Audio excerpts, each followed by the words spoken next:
पूरा आयोग को काम करना था। नतीजे तो वही आएंगे जो पुराने हैं। इसके अलावा नया कुछ ये लेके नहीं आएंगे। आरक्षण 1% ये बढ़ा नहीं सकते। तो ये तो सिर्फ एक दिखावे का काम ये लोग कर रहे हैं। चुनाव करा दे ये सरकार, क्योंकि ये डरी हुई है। ये जाना नहीं चाहती जनता के बीच में, कि जनता के बीच में जाएंगे तो करारी हार का मुंह देखना पड़ेगा। जिस प्रकार से बुटाटी धाम का केस आया है, ये बहुत ही निंदनीय है। अभी तो अयोध्या और मथुरा का ही मामला नहीं क्लियर हो पाया है, वहीं की जांच चल रही है। अभी यहाँ का और आ गया। तो मैं समझता हूँ आस्था के नाम पे लोगों से जो खिलवाड़ किया जा रहा है, उनके द्वारा दिया गया चंदा उसको चोरी किया जा रहा है। ये बड़ा मंत्री जी का बयान मैं समझता हूँ बड़ा निराशाजनक है, कि इस प्रकार से कहना कि यहाँ इलाज नहीं मिल रहा तो हमारे पास क्यों आते हैं, फिर कहाँ जाएंगे वो। अपने जो उसके अंदर जो अलग अलग साल्ट होते हैं वो उसके अंदर पूरे नहीं है, और वो एक प्रकार से डिस्टिल वाटर का ही काम कर रहा है, यानी पानी का इंजेक्शन है। ये खुद मंत्री जी ने माना था। कोटा की जो मौत हुई, कोटा के बाद में फिर बीकानेर में मौत हुई, जोधपुर में हुई, नागौर में हुई, अभी भीलवाड़ा में हुई, आज बांसवाड़ा में हुई, और एक के बाद एक मौतें हो रही हैं। ये लोग अभी तक ये मानने को तैयार नहीं है कि हमारी कमी की वजह से, चाहे वो संक्रमण हो या घटिया दवाइयां हो, कोटा।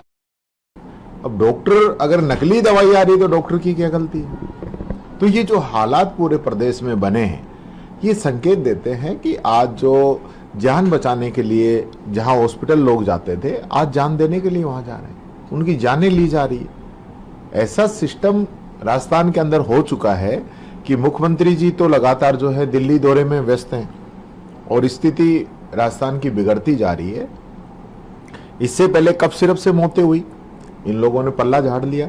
बांसवाड़ा डूंगरपुर के अंदर बच्चों की 3 से 6-7 साल तक के बच्चों की डेथ हुई, उसमें पल्ला झाड़ लिया।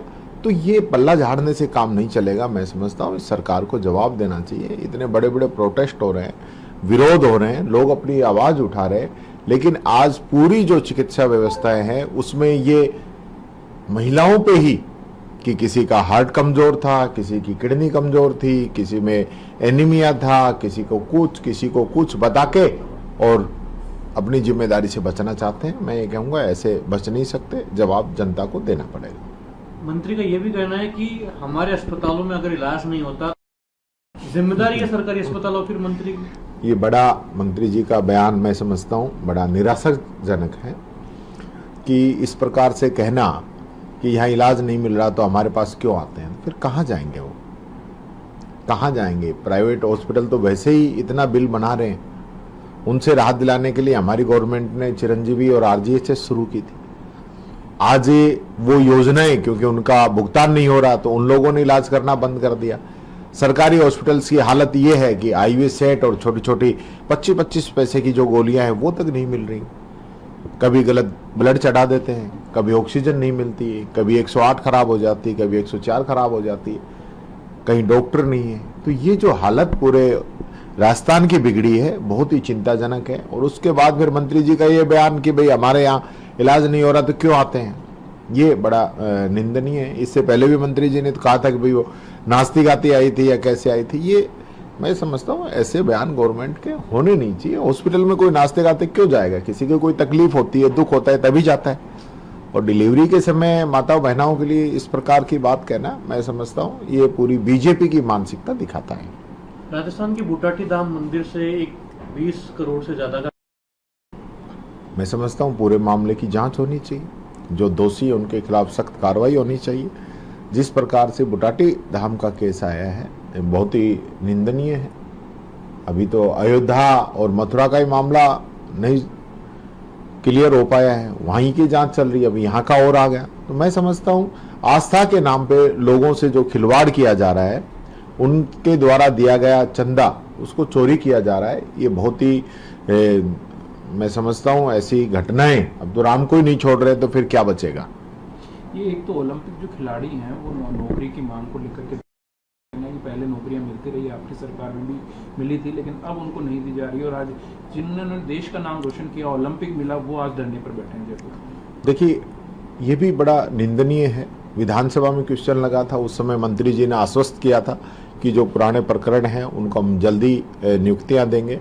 कुछ मामले ऐसे थे कि एक दो लोगों ने फर्जी सर्टिफिकेट बनवा लिए थे, वो एक अलग मैटर है, लेकिन आप एक लकड़ी से सबको हाँक रहे हो, ये गलत है। जिसने राजस्थान का नाम रोशन किया, हिंदुस्तान का नाम रोशन किया, गवर्नमेंट ने, हमारी गवर्नमेंट ने प्रावधान किया, खेल कोटा लागू किया, बहुत से लोगों को नौकरी मिल चुकी है उन्हीं के साथ के लोगों को, और इनको नौकरी नहीं दे रहे, तो ये गलत बात है। इस सरकार को, जो हमारे खिलाड़ी हैं वो हमारी राजस्थान की शान है, उनकी नौकरी इन लोगों को जारी करनी चाहिए।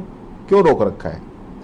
ओबीसी आयोग अब जाकर के सर्वे कर रहा है घर से घर, लेकिन आरोप कई तरह के लग रहे हैं कि ट्रांसपेरेंसी नहीं है उसमें। देखिए, जो पूरा आयोग को काम करना था, नतीजे तो वही आएंगे जो पुराने हैं, इसके अलावा नया कुछ ये लेके नहीं आएंगे। आरक्षण 1% ये बढ़ा नहीं सकते, तो ये तो सिर्फ एक दिखावे का काम ये लोग कर रहे हैं।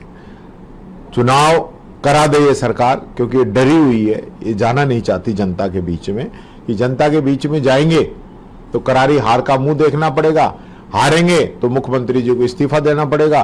तो मुख्यमंत्री जी जब बड़ी मुश्किल से अपनी कुर्सी बचाए हुए हैं, तो इतने कामों के बाद में वो नहीं हट रहे, तो वो ऐसा काम क्यों करे कि पंचायत राज नगर निकाय के चुनाव कराएं और उनको हटना पड़े?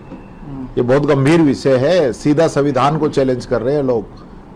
जनता इंतजार कर रही है, जनता के बीच में जाएंगे जब इलाज हो जाएगा। अच्छा, एनजीटी ने इस पे खेल स्टेडियम पर खेल गतिविधियों पर रोक लगा दी कि पानी का दुरुपयोग हो रहा था, तो उसको लेकर के किस तरह की क्या आप देखेंगे?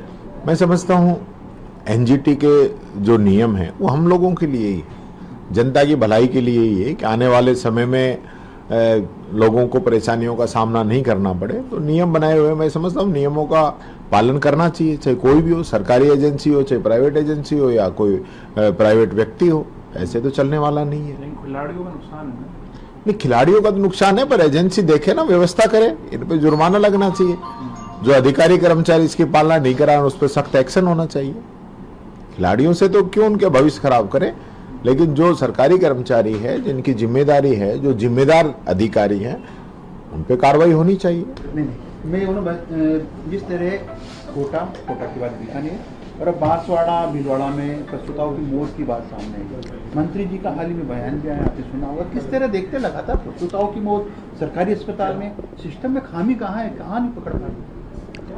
अंधेर नगरी चौपट राजा जैसी स्थिति हो रही है पूरे विभाग के अंदर। राजस्थान का हेल्थ मॉडल था जिसको देश और दुनिया के लोग देखने आए थे। यहाँ देखते थे कि निःशुल्क दवा, निःशुल्क जांच, Chiranjeevi, RGHS, right to health कैसे राजस्थान के अंदर है। लेकिन आज स्थिति आप देखेंगे, आपने देखा होगा कुछ समय पहले कफ सिरप से बच्चों की मौत हुई। उसके बाद आप देखेंगे कि डूंगरपुर बांसवाड़ा की तरफ जो है अदृश्य बीमारी से छोटे छोटे बच्चे 3 साल, 4 साल, 5 साल के बच्चों की एक के बाद एक 12-13 बच्चों की मौत हुई। और अब प्रसूताओं की मौत जो है वो थमने का नाम नहीं ले रही है। पहले कोटा के अंदर लगभग आधा दर्जन मौतें हुई, उसके बाद बीकानेर के अंदर मौतें हुई, उसके बाद जोधपुर में, नागौर में, अब भीलवाड़ा और अब बांसवाड़ा के अंदर मौतें हो रही हैं। ये सेम इनकी जो सिम्टम हैं वो लगभग एक जैसे ही हैं। किडनी फेल होती है, ब्लीडिंग नहीं रुकती है, और उन सब का कारण है कि जो मेडिसिन जो यूज हो रही है, क्योंकि गवर्नमेंट ने खुद माना था कि जो इंजेक्शन ये जो यूज कर रहे हैं उसके अंदर डिस्टिल वाटर है, यानी कि पानी के इंजेक्शन लगा के इलाज करना चाहते हैं ये लोग, तो वो तो चलने वाला नहीं है। ये तो मर्डर है। मैंने पहले भी कहा था, कौन लोग हैं जो इस इंजेक्शन को खरीद रहे हैं, कौन लोग हैं जो इसको पास कर रहे हैं, कौन लोग हैं जो इसको बना रहे हैं। इन सारी चेन पे मर्डर का मुकदमा दर्ज होना चाहिए। ऐसे लोगों को फांसी होनी चाहिए जो लोगों की जान लेने का काम कर रहे हैं। तो इस पे सख्त एक्शन ये गवर्नमेंट ले नहीं रही है। पता नहीं क्या इन लोगों की मजबूरी है कि क्यों ये दबके रह रहे हैं।